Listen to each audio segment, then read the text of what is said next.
15 जून 2020 लद्दाख की गलवान घाटी, जहां रात का तापमान -15 डिग्री तक गिर जाता है और सांस लेना भी मुश्किल हो जाता है। उसी जगह 14,000 फीट की ऊंचाई पर भारतीय और चीनी सैनिक आमने सामने खड़े थे। 45 साल बाद ऐसा पहली बार हो रहा था जब भारत चीन बॉर्डर पर खून बहने वाला था।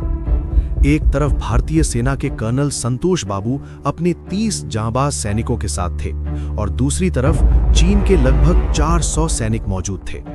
संख्या में इतना बड़ा फर्क, लेकिन हिम्मत में एक भी इंच की कमी नहीं। इसी रात शुरू होती है बैटल ऑफ गलवान की असली कहानी। ये समझने के लिए कि ये लड़ाई क्यों हुई, हमें अपने इतिहास में पीछे जाना होगा। 1949 में चीन में कम्युनिस्ट शासन बना। एक साल बाद चीन ने तिब्बत पर हमला कर उसे अपने कब्जे में ले लिया। तिब्बत पर पकड़ बनते ही चीन की नजर सीधे भारत के लद्दाख क्षेत्र पर टिक गई। धीरे धीरे चीन ने अक्साई चिन को अपना हिस्सा बताना शुरू कर दिया, जबकि ये भारत के लद्दाख का हिस्सा था। तनाव बढ़ता गया और 1962 की जंग छिड़ गई। इस युद्ध में चीन ने लगभग 38,000 वर्ग किलोमीटर जमीन पर कब्जा कर लिया। इसके बाद भारत और चीन के बीच एक वर्किंग बॉर्डर बनी, जिसे आज हम LAC यानी लाइन ऑफ एक्चुअल कंट्रोल कहते हैं। लेकिन ये लाइन कभी साफ तरीके से तय नहीं होती। भारत अपनी लाइन मानता है और चीन अपनी। यही भ्रम आगे आने वाले दशकों में बार बार टकराव की वजह है। कई समझौतों के बाद चीन LAC के पास बार बार सैनिकों की गतिविधियां बढ़ाता रहा।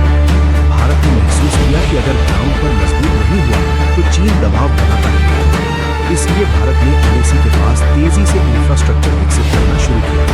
इन्हीं प्रोजेक्ट्स में एक था 255 किलोमीटर लंबा कारगुक श्योक DP रोड, जो लद्दाख के बेहद रणनीतिक इलाकों को जोड़ता है। इस रोड की एक महत्वपूर्ण ब्रांच गलवान वैली की तरफ जाती है और चीन को यही सबसे ज्यादा खतरा था। मई 2020 में चीन ने अचानक गलवान वैली के अंदर तक आकर 70 से 80 किलोमीटर ये सीधी घुसपैठ थी। भारतीय सेना तुरंत हरकत में आई और कई जगह फिजिकली उन्हें रोक दिया। 6 जून 2020 को समझौता हुआ कि दोनों सेनाएं 2 किलोमीटर पीछे हटें। शुरुआती दिनों में चीन पीछे हटा, लेकिन कुछ ही समय बाद वहीं दोबारा स्ट्रक्चर खड़े। ये साफ तौर पर एग्रीमेंट का उल्लंघन है। अब आते हैं 15 जून 2020 की उस रात पर। कर्नल संतोष बाबू अपनी टीम के साथ पेट्रोल पॉइंट 14 पहुंचे। उन्होंने देखा कि चाइनीज सैनिकों ने फिर से निर्माण शुरू कर दिया। कर्नल बाबू ने शांतिपूर्वक उनसे कहा कि वे इस निर्माण को तुरंत करें, लेकिन इसके जवाब में बदतमीजी हुई। एक चीनी सैनिक ने कर्नल संतोष बाबू को जोर से धक्का दे दिया। अपने कमांडिंग ऑफिसर की बेइज्जती भारतीय सैनिकों को स्वीकार नहीं हुई और देखते ही देखते बहस एक हिंसक संघर्ष में बदल गई। भारतीय सैनिकों ने चीन की अवैध पोस्ट को तोड़ दिया और उसे आग के हवाले कर दिया। इस शुरुआती झड़प के बाद चीन के सैनिक पीछे हटे, लेकिन ये सिर्फ शुरुआत थी। कुछ देर बाद चीन 400 सैनिकों के साथ लौटा। इस बार वे स्पाइक क्लब्स, आयरन रॉड्स, नुकीले पत्थरों और बार्ब्ड वायर लिपटी छड़ों से लैस थे। 14,000 फीट की ऊंचाई पर माइनस तापमान में अंधेरी रात दुनिया की सबसे क्रूर हैंड टू हैंड लड़ाई शुरू हुई। भारतीय सैनिक मात्र 30 थे। उनके पास कोई घातक हथियार नहीं था, लेकिन उनके अंदर था गुस्सा, हिम्मत और मातृभूमि के लिए जान देने का जज्बा। कर्नल संतोष बाबू सबसे आगे थे। वो जवानों का मनोबल बढ़ा रहे थे और लड़ाई का नेतृत्व कर रहे थे। तभी ऊपर से गिरा एक बड़ा नुकीला पत्थर उनके सिर पर लगा। वो गंभीर रूप से घायल होकर गलवान नदी की तेज धारा में गिर पड़े और वीर गति को प्राप्त हो गए। अपने कमांडिंग ऑफिसर को गिरते देख भारतीय सैनिकों के भीतर ज्वालामुखी फट पड़ा। कुछ ही देर में लगभग 200 भारतीय सैनिक रीइंफोर्समेंट के रूप में पहुंच गए। लड़ाई फिर से तेज हो गई। भारतीय सैनिकों ने इतनी बहादुरी से मुकाबला किया कि चीनियों की रूह कांप गई।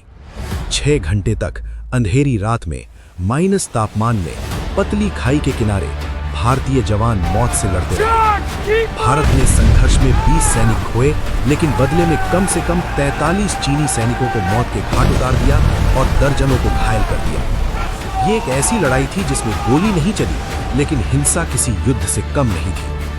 कर्नल संतोष बाबू का शरीर बाद में खोज अभियान के दौरान मिला। 18 जून को उन्हें पूरे सैन्य सम्मान के साथ अंतिम विदाई दी गई। कोविड का दौर था, लेकिन हजारों लोग उन्हें श्रद्धांजलि देने पहुंचे। उनका जन्म 13 फरवरी 1983 को तेलंगाना में हुआ था। बचपन से ही सेना में जाने का सपना था।